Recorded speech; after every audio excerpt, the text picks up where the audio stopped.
The next day, Friday the 25th, a motel employee found Lee in her room, lying on her bed, dead. It appeared that she'd been deceased for about 12 hours before she was found, and she had a single stab wound. There were no signs of forced entry into the room, and there didn't appear to be a struggle. But investigators did find evidence that Lee had been sexually assaulted.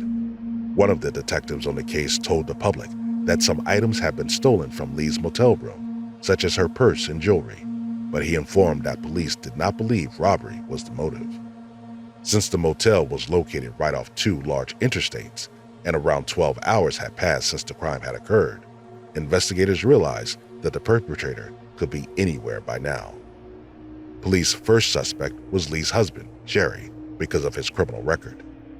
In 1960, when Jerry was 17 years old, he was arrested in Chicago and questioned about the killing of 3 women and fatal beating of another woman. When he was apprehended for questioning in the beating, he was driving a stolen car. He admitted to the attack and ended up being convicted and sentenced to death. Not even 2 years later, the Illinois Supreme Court ended up overturning his conviction due to a technicality in the way his preliminary hearing was conducted. He was tried again and sentenced to 75 years, but it's unclear how he ended up being released. In spite of this, police claimed that Jerry had a solid alibi for the night of Lee's death, and he was ruled out as a suspect.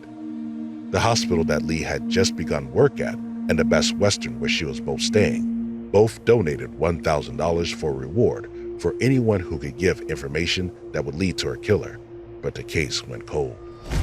In 2001, investigators submitted the evidence collected at the crime scene to the Iowa Division of Criminal Investigation Lab to take another look.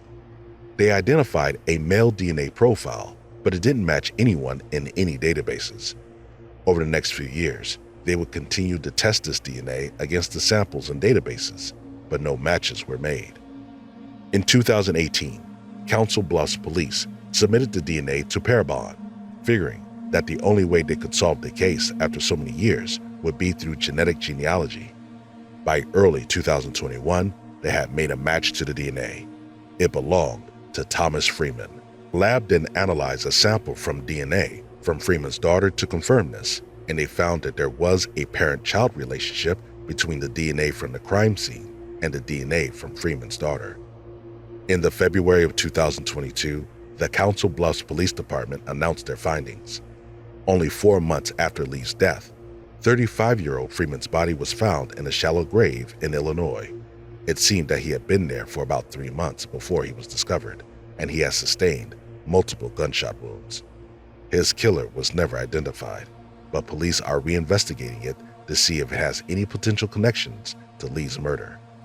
Lee's husband, Jerry, died in 2019 before he ever found out who killed his wife.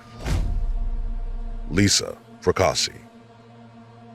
Lisa Fracassi was born in New Jersey in 1958, and she had dreams of becoming a nurse. One of her friends, Renee, told a news outlet she was a caring person like a nurse who would sit for hours with people who needed help. In 1987, she was living in Fort Lauderdale, Florida, and working in a hospital. One night, she was driving with a 49-year-old man and had her first and only run-in with the law. They were pulled over by police for a broken tag light, but Lisa was arrested since she was also driving with a suspended license. While the police were arresting her, they noticed cocaine residue in the vehicle and searched the car, finding 1.5 kilos of cocaine and 28 grams of marijuana. Because of this, she was also charged with possession of cocaine with intent to sell, felony possession of marijuana, possession of drug paraphernalia, and trafficking cocaine in excess of 400 grams.